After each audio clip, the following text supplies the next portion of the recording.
Imagine lying in bed, the house quiet, the world outside asleep, when suddenly you hear the sound of your garage door opening. You know no one is supposed to be home. Your heart stops. Your safe haven, your family home, has just become the hunting ground of someone else. What would you do if you knew strangers were already inside, whispering, searching, maybe waiting for you? Or picture answering a phone call at night, a nurse claiming your mother is in the hospital, begging you to come quickly. You rush out, panic in your chest, only to return and find your home ransacked, your life invaded. Whoever tricked you didn't just want your belongings, they wanted pieces of your identity. And what if a man appeared at your door, insisting this is his house, showing you photos of himself inside your living room, lying in your bed, celebrating holidays in the place you now call home? Reality begins to twist, and the line between sanity and nightmare disappears. Welcome to The Price Paid. Subscribe now, because what you're about to hear are true stories that will make you question whether your home is ever really yours. I grew up in a small 2-story house in a quiet suburban neighborhood, the kind of place where kids rode bikes in the street until dusk, and parents waved from porches with the comfort of routine. For most of my childhood, I shared a bedroom with my older brother. 2 twin beds, 2 dressers, 2 closet-see-everything split right down the middle. It was not cramped, but it was not spacious either, and I spent many nights staring at the ceiling, dreaming of the day I would finally have my own space. When my brother left for college, I claimed the extra half of the room as if it were my birthright. I moved his bed out, rearranged the furniture, and finally set up a desk where I could study without hunching over in the basement or taking over my dad's office. For 2 years, it felt like freedom. But life has a way of circling back.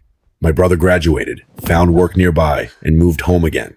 He wanted the room back, and though I was bitter at first, I had to admit I had done the same thing to him years earlier. Fair was fair. That left me in the upstairs guest room, tucked in the corner above the garage. It was smaller, and every time someone opened the garage door, the floor trembled for 10 long seconds. 2 windows overlooked the driveway and the side yard, a perfect view of shadows crawling in the night. It was not ideal, but it was mine, and it was quiet. One Friday evening, I came home from work exhausted. My brother was away at a conference in Baltimore. My parents had gone to our shore house for the weekend, and the silence at the empty house was almost soothing. I ordered food, curled up with a book, and let the calm of the night wrap around me. At 11:30, the house was so still that even the ticking clock felt loud. That is when it happened, the unmistakable rumble of the garage door rising, the vibration rattling through my floor. My blood turned cold. No one was supposed to be home. My parents would not be back until Sunday. My brother would not return until tomorrow. For a moment, I tried to rationalize maybe the door malfunctioned, maybe someone came home early, but deep down, I knew better. I grabbed an old baseball bat from my closet and crept downstairs, each step heavier than the last. As I reached the bottom, I froze. Faint voices carried from the other side of the house. Low, muffled, deliberate. At least 2 of them. They were inside. My hands trembled as I called 911, whispering my address to the operator. She told me to stay quiet, to hide, to wait. But a strange, reckless surge pulsed through me. Maybe it was fear twisted into defiance. Maybe it was the stubbornness of youth. But I could not stand still. Against every warning, I moved toward the voices, clutching the bat like it was my only lifeline.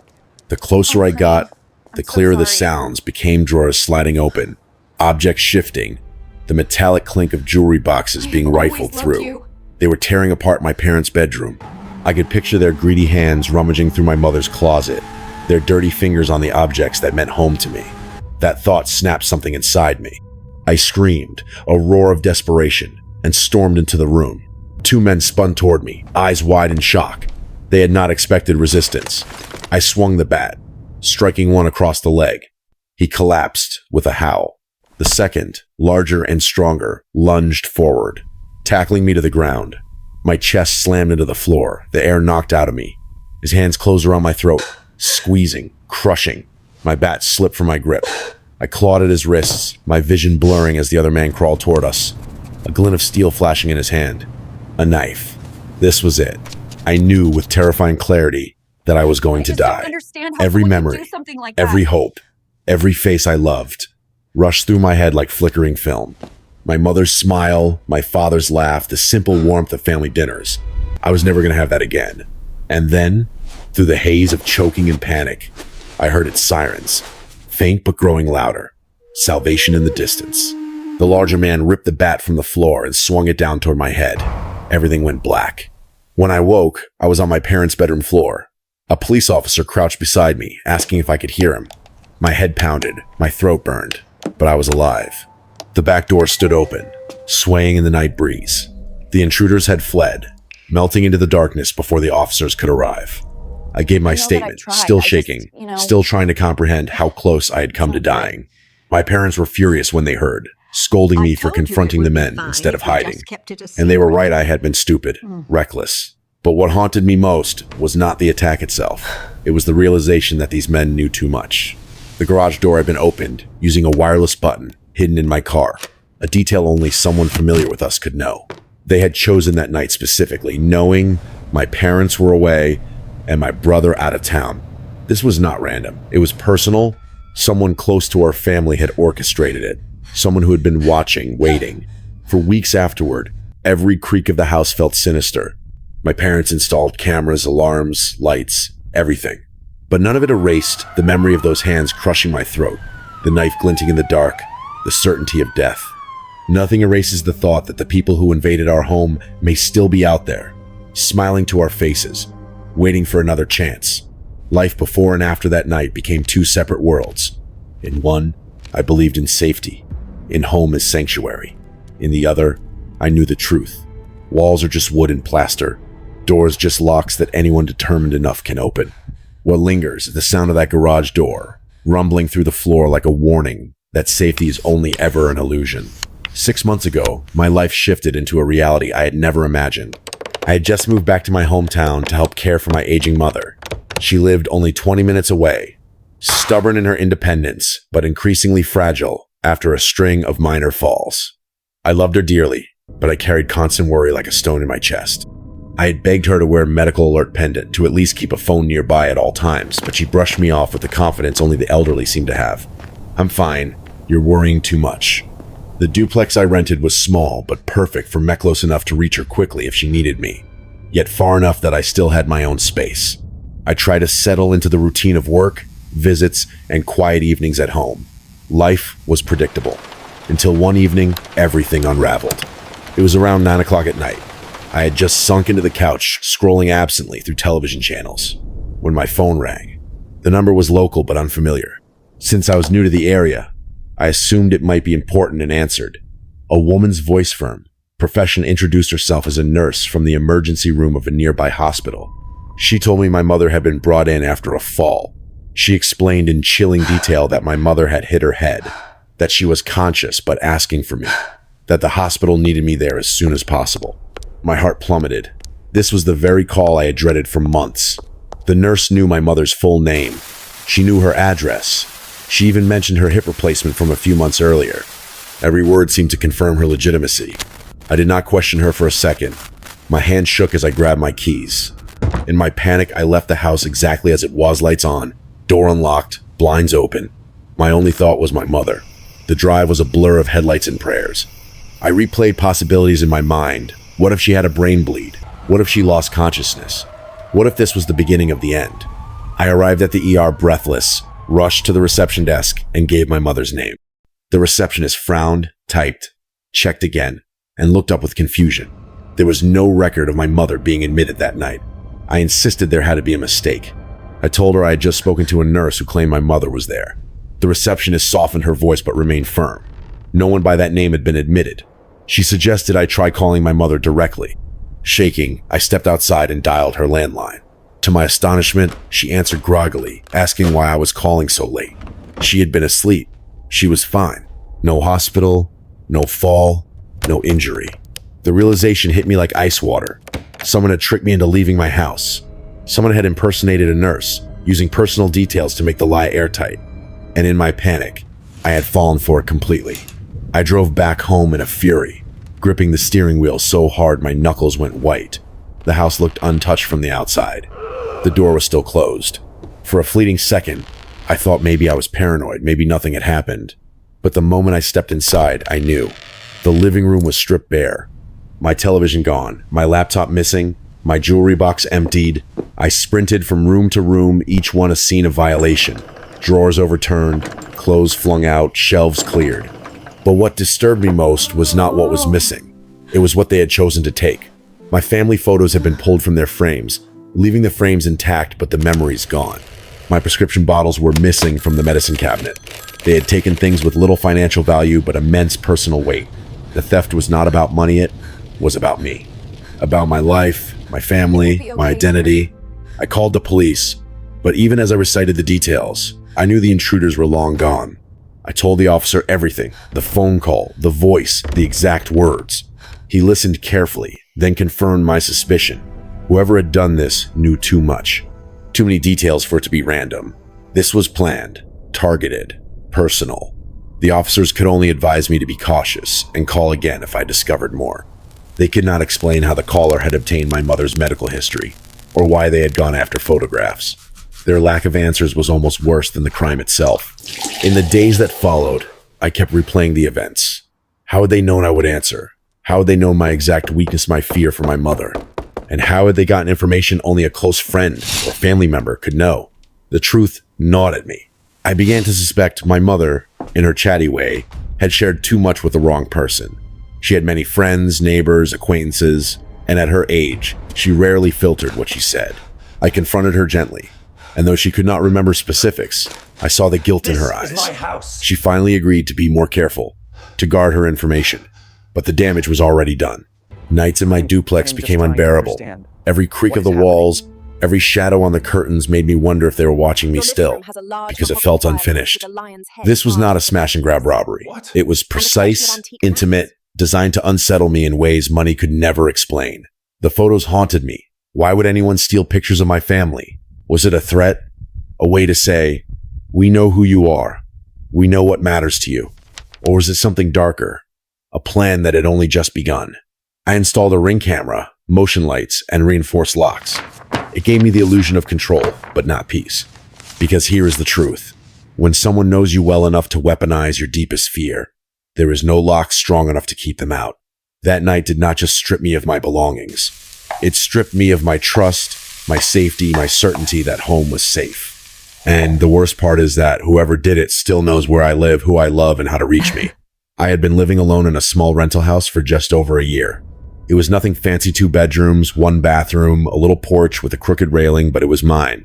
After years of cramped apartments, it felt like a fresh start. The neighborhood was quiet, lined with maples that turned the street gold in the fall. I had finally built a routine here. Work during the day, the gym in the evening, maybe a late dinner with friends. I even started to think of this little house as home in the way you do when you start hanging photos and memorizing the sound of the floorboards. It was a Thursday night around 11 when the illusion cracked. I was brushing my teeth thinking about turning in early when a violent pounding shook my front door. It was not a knock. It was the kind of pounding you hear in movies right before something terrible happens, fists hammering hard enough to rattle the frame. My heart lurched. I peeked out the window, but the porch light was badly placed and cast more shadows than it dispelled. All I could make out was the vague silhouette of a man pacing like a caged animal. Despite the aggression of the noise, I told myself to stay calm. I was a big guy, stronger than most. And besides, this was my house. I opened the front door but kept the screen door latched, a flimsy barrier that suddenly felt like the only thing standing between me and chaos. The man on the porch looked like he had been through a storm. Mid-30s, disheveled hair, clothes wrinkled and grimy, eyes wide with a mix of rage and desperation. His chest heaved like he had been running. He was jittery, erratic, his head swiveling as if he was seeing things I could not. Before I could ask who he was, he began shouting. "This is my house," he yelled. "You're trespassing. Get out now, or I'm calling the cops." At first, I thought he was on drugs or in the throes of a mental breakdown. I tried to calm him, telling him he had the wrong address, but my words only seemed to inflame him. Then he began rattling off details about the house. Not obvious things like the color of the siding or the number of steps up to the porch. Private details, things no one would know unless they had lived there. He said the master bedroom door banged into the toilet if you opened it too wide. He said the back door sticks unless you lift the knob while turning it. He described the squeaky hinge on the closet, the pattern of creaks on the hallway floorboards. Each detail was like a pinprick of ice. My mouth went dry. I tried to speak but found I had nothing to say. I just stared through the screen, my mind racing. Before I could even process how he knew all this, He reached into a worn leather folder and began pulling out papers. A lease agreement with his name on it dated 6 months before I moved in. Utility bills addressed to him at this address. Pieces of mail. Everything looked official, though something about it felt off too neat, too convenient. Then he took out his phone. That is when things became truly surreal. He showed me photographs. Not random snapshots photos of him inside my house, sitting on my couch, cooking in my kitchen, lying in the bed I slept in every night. They looked recent, candid, not staged or photoshopped. Some had other people in them, faces I did not recognize. One, he claimed, was taken this past 4th of July. It showed him and a group of friends gathered around my kitchen table. Fireworks boxes stacked on the counter, everyone smiling. But I had been home on the 4th of July, alone, watching fireworks through the window. The photo made no sense, yet it looked completely real. A slow panic spread through me. Was I losing my mind? Had I somehow forgotten living with this man? Was he playing some elaborate scam? Or was something else at work, something I could not rationalize? I told him carefully that I was going to call the police to sort everything out. Not to threaten him, but because I genuinely did not know what else to do. His demeanor changed instantly. The rage melted away. He grew calm, even polite. "That's fine," he said, backing away. "I'll wait outside." And then he disappeared into the darkness. I watched from the window, but could not see where he went. My hands shook as I called the police. When they arrived 10 minutes later, I explained everything: the pounding, the accusations, the documents, the photographs. They were polite but dismissive. They told me it was probably a man having a mental health episode, nothing to worry about. They advised me to contact my landlord about the previous tenants in case there was some mix-up. Then they left. But I could not leave it at that. This was my home. Someone had stood at my door claiming it was his, showing me proof, showing me photos inside my walls.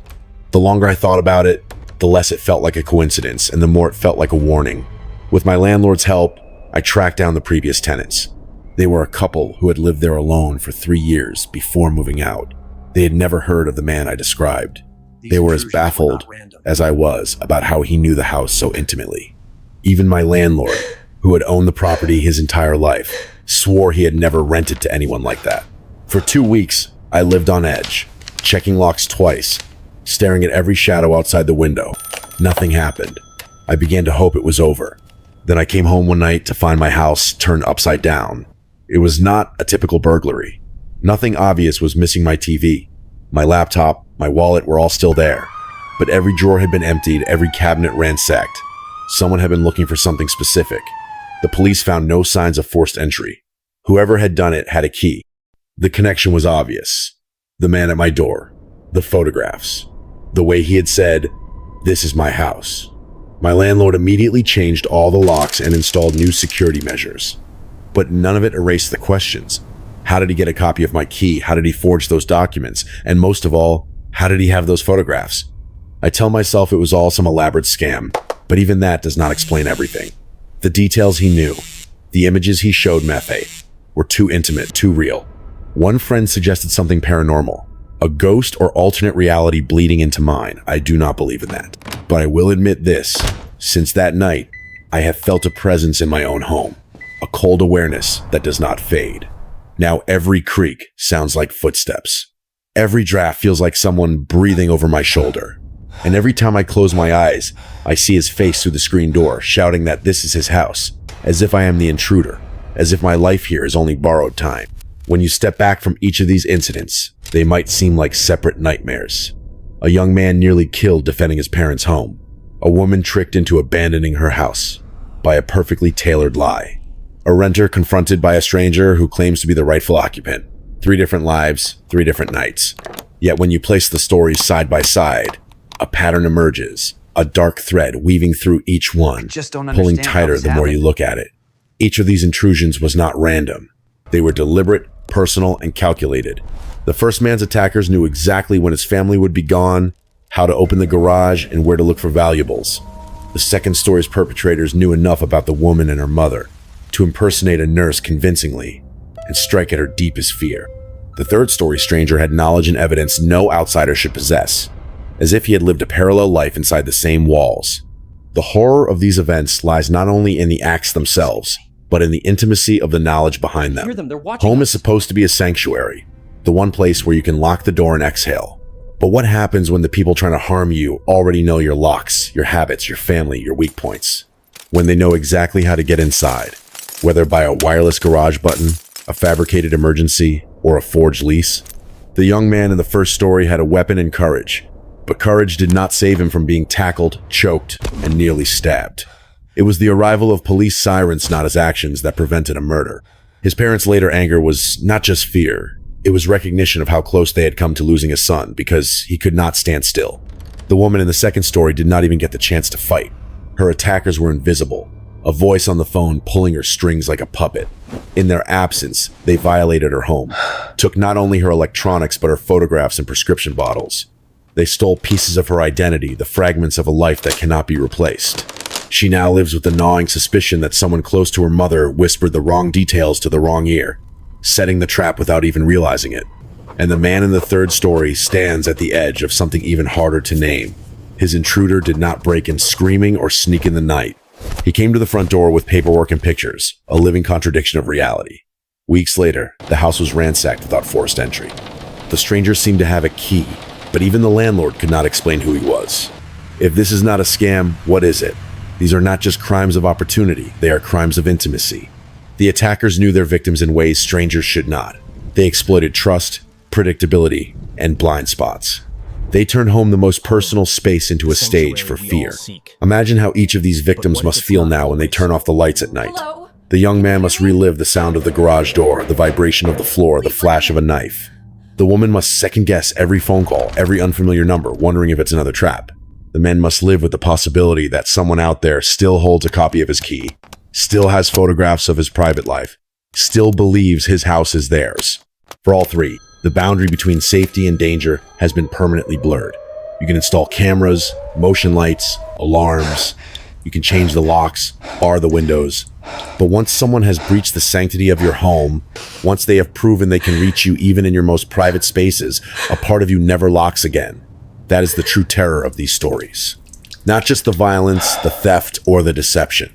It is the knowledge that your walls are porous, your routines predictable, and your secrets vulnerable. It is the slow, creeping realization that someone out there may know you better than you know yourself, and may be waiting for the perfect moment to strike again. Home intrusions are not always about money. Sometimes they are about control, power, or obsession. The men rummaging through the young man's house could have been opportunists, but they also could have been former acquaintances, contractors, or family friends. The people who tricked the woman into leaving her house might be planning a bigger identity theft scheme, collecting her prescription bottles and photographs as pieces of a puzzle. And the stranger with the lease and the photographs might be delusional, or he might be part of something more elaborate, a long con that has not yet revealed its endgame. The common denominator is vulnerability. All three victims were alone. All three believed, at least for a moment, that they were safe in their homes. And all three discovered that safety is often just a story we tell ourselves asleep at night. For you, sitting at home reading this, these might sound like cautionary tales from a distance. But if there is one lesson to draw from them, it is this. Anyone can become a target. The details of your life, your habits, your family, your address are not as private as you think. The same information that makes a scammer's phone call convincing can also make a home invasion surgical. Lock your doors, guard your information, question unexpected calls, but also recognize that prevention is not a guarantee. When someone knows you this well, they are already inside, at least in a way. And if, God forbid, you ever find yourself in the position of these three people alone, afraid, facing something that feels bigger than you remember, that survival is more important than pride or confrontation, call for help, stay hidden, live to tell the story. Because as these three learned, sometimes the price of fighting back is almost everything. This is why we tell these stories. Not just to frighten you, but to shake you awake. To remind you that horror does not only exist in fiction. It can start with the sound of a garage door, a phone call about your mother, a knock at your door. It can start anywhere. And it can start tonight. Home is where we are supposed to feel safest. It is the place we retreat to when the world becomes too much, the walls we trust to protect us, the doors we believe will hold back everything dangerous. But these stories strip away that illusion and leave us with a chilling truth. The greatest horror is not the monster in the woods or the shadow in the alley. It is the intruder who already knows the path to your bedroom. In each of these cases, what makes them terrifying is not just the crime, but the intimacy. A garage door opened by someone who knew exactly where the hidden switch was. A phone call so convincing, it used the very details of a mother's medical history to lure her daughter away. A stranger with photographs inside a house he swore was his. These are not random acts, they are personal. And that is what makes them unforgettable. What do you do when the enemy is not a faceless burglar, but someone who knows your schedule, your weaknesses, your secrets? What do you do when the people trying to harm you have already studied you like a blueprint? The answer is simple. Though not comforting you, prepare.